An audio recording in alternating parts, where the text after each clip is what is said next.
In this podcast episode, Jordan Peterson engages in a deep and insightful conversation with Eduardo Bolsonaro, a Brazilian congressman and son of former President Jair Bolsonaro.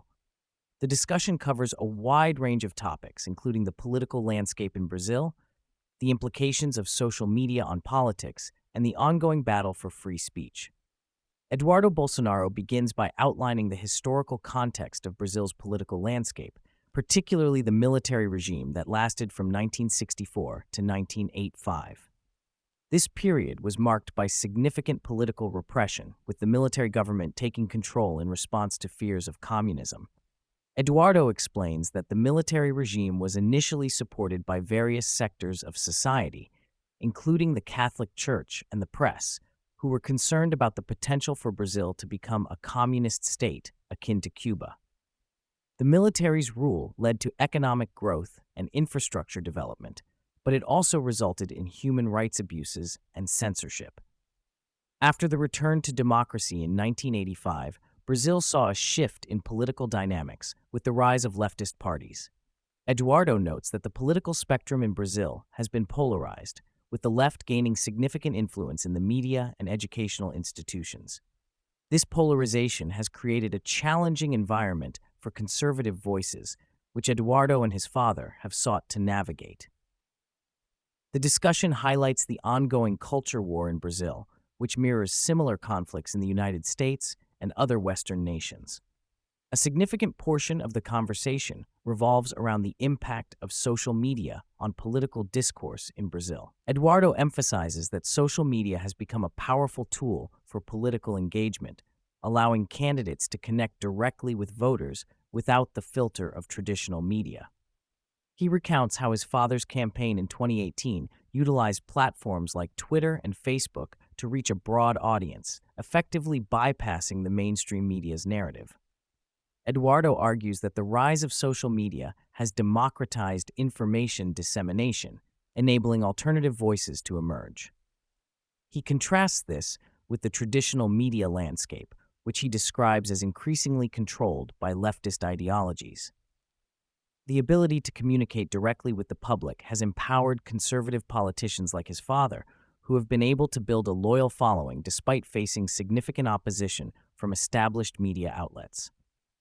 The podcast delves into the ongoing conflict between the Bolsonaro family and the Brazilian Supreme Court, particularly focusing on Justice Alexandre de Moraes. Eduardo explains that Moraes has been a central figure in the judicial system, often using his position to impose restrictions on free speech and political expression. This has included blocking conservative voices on social media and imposing fines on platforms that do not comply with his directives. Eduardo expresses concern that the Supreme Court's actions represent a broader trend of judicial overreach in Brazil.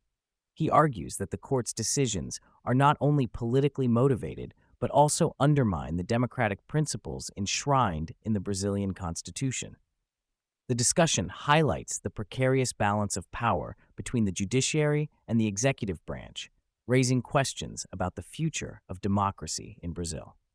The conversation shifts to Elon Musk's acquisition of Twitter and its implications for free speech in Brazil. Eduardo notes that Musk's commitment to promoting free speech aligns with the values that his family advocates. He discusses how Musk's actions have sparked a global conversation about censorship and the role of social media platforms in shaping public discourse. Eduardo highlights the tension between Musk and the Brazilian government, particularly with Justice Moraes, who has sought to impose restrictions on Twitter's operations in Brazil. This conflict underscores the broader struggle between authoritarian governance and the principles of free expression. Eduardo believes that Musk's influence could help counteract the censorship efforts in Brazil and promote a more open dialogue. Throughout the episode, Eduardo emphasizes the significance of the culture war in Brazil, which he argues is a reflection of broader global trends.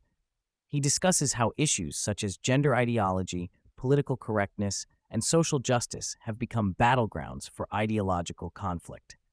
Eduardo believes that the left has gained significant ground in shaping cultural narratives, often at the expense of conservative values.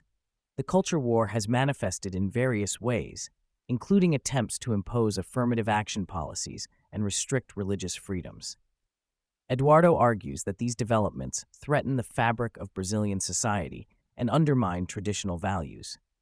He expresses hope that the conservative movement, bolstered by social media, can reclaim the narrative and promote a more balanced discourse. As the conversation progresses, Eduardo reflects on the future of his family's political legacy. He discusses the challenges they face, particularly in light of the Supreme Court's actions against his father. Eduardo expresses optimism that the political landscape may shift in favor of conservatives, especially with the potential for his father to run for president again in 2026. Eduardo believes that the political capital his father has built over the years remains strong despite the setbacks. He emphasizes the importance of grassroots support and the role of social media in mobilizing voters. The discussion highlights the resilience of the Bolsonaro family and their commitment to fighting for conservative values in Brazil. Eduardo discusses the relationship between Brazil and the United States, particularly in the context of the Bolsonaro administration. He notes that the U.S. has historically played a significant role in shaping Brazilian politics, and he believes that this influence will continue in the future. Eduardo expresses hope that American lawmakers will support efforts to promote democracy and free speech in Brazil. The conversation touches on the importance of international solidarity among conservative movements. Eduardo believes that the struggles faced by conservatives in Brazil are mirrored in other countries, including the United States. He emphasizes the need for collaboration and support across borders to combat the rising tide of authoritarianism. The podcast also addresses the economic challenges facing Brazil under the current administration. Eduardo criticizes President Lula da Silva's policies, arguing that they have led to increased taxes and economic stagnation. He contrasts this with the economic growth experienced during his father's presidency, highlighting the importance of sound economic management. Eduardo believes that Brazil has the potential to become a leading economy in the world, but this requires a commitment to free market principles and reduced government intervention. He expresses concern that the current administration's policies may hinder economic progress and exacerbate social inequalities. The discussion underscores the critical link between economic policy and political stability in Brazil. Eduardo reflects on the historical role of the military in Brazilian politics, particularly during the military regime. He notes that the military has traditionally been viewed as a stabilizing force in times of political turmoil. Eduardo believes that the military's influence remains significant in contemporary politics, particularly among conservative factions. The conversation highlights the complex relationship between the military and civilian governance in Brazil. Eduardo argues that the military's involvement in politics can serve as a check on authoritarianism, but it also raises questions about the balance of power. He expresses hope that the military will continue to support democratic principles and uphold the rule of law. As the episode concludes, Eduardo emphasizes the need for international attention on Brazil's political situation. He believes that the global community must remain vigilant in defending democratic values and free speech. Eduardo argues that the struggles faced by Brazil are emblematic of a larger battle against authoritarianism worldwide.